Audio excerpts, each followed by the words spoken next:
la dépression se soigne quand même super bien à travers votre assiette. La dépression, en général, en médecine chinoise, elle a plusieurs racines. Il y a des aliments qui vont tonifier notre bonheur, et quand notre corps n'est pas nutri, il n'est pas fonctionnel, et quand il fonctionne pas, il ralentit. Quand il ralentit, tout ralentit, mais aussi notre envie qui ralentit, notre énergie. L'énergie qui circule pas en médecine chinoise, c'est en fait la raison de tout. Et la dépression, ça fait un peu ça. Ça ensevelit, ça embrume, ça enlève l'enthousiasme, ça enlève l'envie, la force, la joie. La dépression, comment est-ce qu'on la gère en médecine chinoise? Quelles sont ses origines? Et comment est-ce qu'on peut comprendre, voir et ressentir la dépression un peu différemment que telle qu'elle est vue par la médecine allopathique aujourd'hui, c'est-à-dire quelque chose qu'il faut traiter avec des médicaments pour pouvoir vous mettre de bonne humeur. Parce que la dépression se soigne quand même super bien à travers votre assiette, et puis avec d'autres techniques, bien évidemment, mais c'est l'assiette qui est ma spécialité. Donc c'est là où je pourrai vous conseiller le mieux. Donc la dépression, en général, en médecine chinoise, elle a plusieurs racines. Souvent, ça va se manifester sur un terrain de vide, sur un terrain qui est en vide d'énergie, soit en vide de yang, ou en vide de sang. C'est-à-dire qu'il y a pas suffisamment d'animation à l'intérieur du corps qui va pouvoir faire circuler l'énergie correctement pour l'amener aux organes de sens, aux organes de plaisir et dans notre usine chimique qui est notre système digestif. Et bien évidemment, ça peut être aussi un terrain de plénitude, par exemple de plénitude d'humidité. J'ai déjà parlé de l'humidité. L'humidité, c'est un peu comme le marécage. En fait, c'est quelque chose qui tient fermement votre pied et qui le rend très difficile à soulever. Et la dépression, ça fait un peu ça. Ça ensevelit, ça embrume, ça enlève l'enthousiasme, ça enlève l'envie, la force, la joie. Donc en fait l'humidité, quand elle est là en plénitude, et souvent elle est présente en plénitude parce que le corps est en vide, parce qu'en fait notre système digestif n'a pas suffisamment d'énergie et du coup produit de l'humidité. Donc en fait un côté la cause du vide, l'autre côté la cause de la plénitude. Mais souvent, très souvent, la stagnation, c'est la vraie raison ou un facteur aggravant de la dépression. La stagnation, c'est quand l'énergie ne circule pas dans le corps. En fait, l'énergie qui circule pas en médecine chinoise, c'est en fait la raison de tout. Quand ça circule pas, ça fait mal. Quand ça circule pas, ça stagne. Quand ça circule pas, ça ralentit. Quand ça circule pas, c'est pas nourri.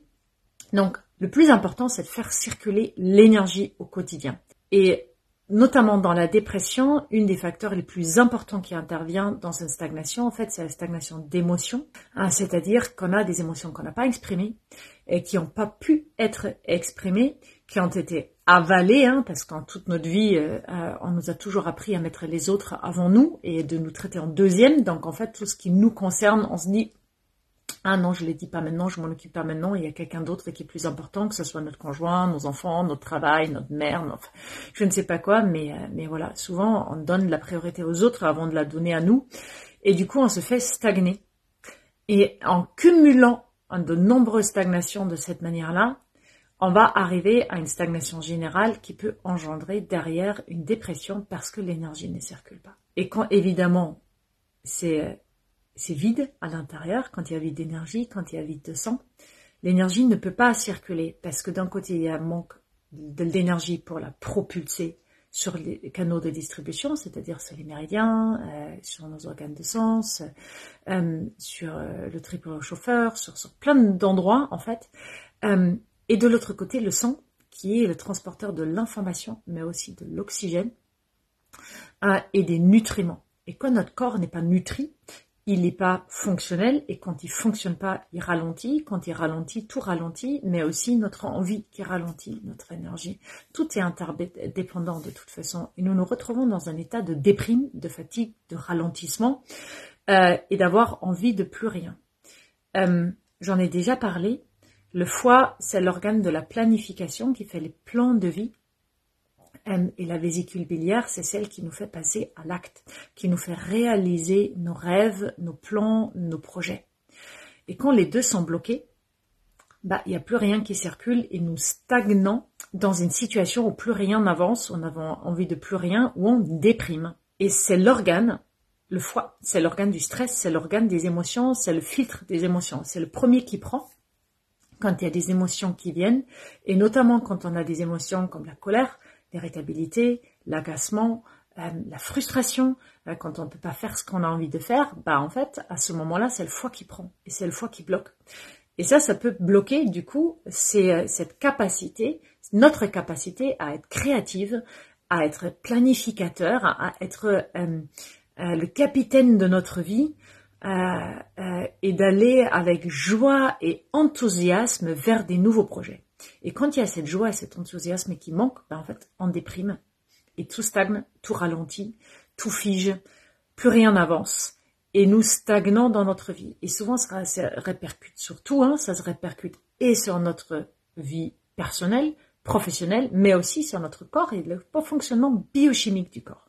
Donc, qu'est-ce qu'on fait quand on est déprimé? Une des choses les plus importantes, en fait, bien évidemment, c'est d'aller sortir et de prendre de l'air, d'aller marcher au moins tous les jours une petite demi-heure, et même si c'est juste le tour du pâté de maison, parce que c'est l'oxygène qui va amener la capacité à circuler dans le corps.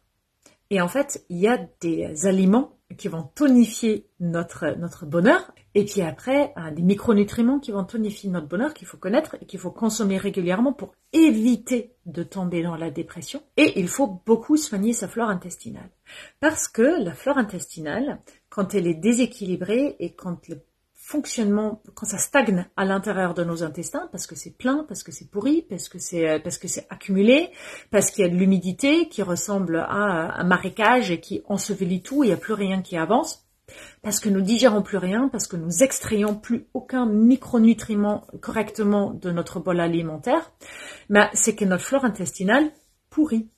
En tout cas, elle est déséquilibrée, et cette flore intestinale, elle se transmet directement à travers le nerf vague à notre cerveau. On a beaucoup de neurones dans les intestins, on en a moins que dans le cerveau, mais on a beaucoup.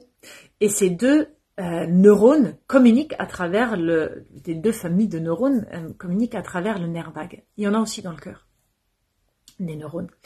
Donc, ces trois centres énergétiques, en fait, sont touchés quand il y en a un qui est déséquilibré. Et quand nous mangeons tous les jours des choses qui sont inadaptées à notre corps, qui sont chimiques, qui sont pourries, qui sont polluées, qui sont chimiquement traitées, et à un moment donné, notre flore meurt petit à petit, n'arrive plus à bosser, n'arrive plus correctement à transformer, et à partir du moment où notre centre névralgique du ventre ne transforme plus, notre tête ne peut plus transformer et tout reste bloqué.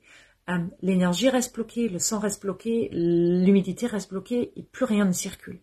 Et à ce moment-là, nous nous trouvons dans la dépression. Donc, une des meilleures choses qu'on peut faire pour lutter contre la dépression, prévenir la dépression, mais aussi changer quelque chose quand on est dedans, c'est de manger les aliments qui vont rétablir la flore et qui vont relancer. Alors, une des meilleures choses à faire, c'est déjà de jeûner. C'est de vider sa tête, c'est de jeûner. C'est faire un jeûne accompagné ou tout seul. Souvent, quand on est dans une dépression, il vaut mieux le faire accompagner parce qu'en fait, c'est tout seul. Il manque un peu l'enthousiasme et l'envie de faire. Mais ça, c'est une super bonne chose déjà pour vider, pour enlever tout ce qui est encrassé dedans et qui nous empêche de correctement circuler. Et puis après, de mettre les aliments qui sont importants, c'est-à-dire plein d'antioxydants. Les antioxydants, c'est très simple à trouver. En fait, c'est des légumes. Plus c'est coloré, plus ça tâche, plus il y a des antioxydants. Alors quand vous n'avez pas envie de manger des épinards, essayez de faire un smoothie vert, si c'est plus facile dans un premier temps de le boire. Prenez du thé vert, achetez du matcha, prenez des épices, mangez des currys, mangez du curcuma, mangez du paprika, des piments doux, mangez du piment. Mangez du piment sur la langue, faites-vous une petite pincée de piment de Cayenne sur la langue, je vous assure, ça dépote et ça met en route vraiment beaucoup de choses et ça stimule beaucoup la flore intestinale et ça dégage l'humidité. En fait, le piment ne dégage pas l'humidité, mais la réaction qui s'engendre, en fait, vont aider à dégager l'humidité. Mangez des oméga 3, super important. C'est un des meilleurs antidépresseurs qui existent. C'est d'ailleurs ça ce qui prévient le baby blues pour les femmes qui ont accouché. Il faut manger beaucoup d'oméga 3. Sardines, poisson gras. Plus le poisson est petit, plus il est gras, mieux il est. On en trouve bien évidemment aussi dans le saumon, dans l'espadon, dans le thon et tout ça, mais ce sont des poissons qui accumulent énormément de pollution dans les mers, c'est-à-dire souvent les taux des métaux lourds sont 10 000 fois trop élevés, je répète 10 000 fois, donc en fait plus le poisson est petit, mieux il est. Donc sardines, maquereaux, anchois, éperlans, tout ça sont des super produits pour manger plein d'oméga 3. Vous pouvez vous supplémenter en huile riche en oméga 3, huile de germe de blé, l'huile d'algue, l'huile de lin, l'huile de chanvre. Ça aide beaucoup, ensemble avec des épices et des légumes qui colorent. En fait, par exemple, juste vous dites ce qui est quelque chose que colore, que j'aime bien, les myrtilles. Pas les myrtilles de merde qu'on vous vend dans les commerces qui sont des bleuets, mais les myrtilles vraiment qui sont noires à l'intérieur, vous les trouvez aussi congelées. Donc en fait, ça préserve quand même les antioxydants, donc n'hésitez pas à y aller. Ce sont vraiment des choses qui aident, qu'on peut ajouter dans chaque assiette ou boire ou prendre en complément de chaque assiette. Et ce sont les premières prémices en fait pour vous sortir de ça. Et puis après, pour faire circuler le foie. Le curcuma est vraiment excellent pour faire circuler le foie. Vous pouvez prendre l'origan, vous pouvez prendre du romarin en infusion par exemple. Vous pouvez prendre des plantes amères comme le chardon-marie. Ça va en tout cas relancer l'énergie du foie pour aider votre corps à circuler mieux. Et vous pouvez tout simplement aller consulter un acupuncteur et vous faire circuler l'énergie. Et vous pouvez aussi faire circuler le foie pour juste relancer le grand circulateur du corps. Donc je vous laisse un peu avec tout ça. Et je vous dis, prenez soin de votre flore intestinale parce qu'elle est responsable de tout.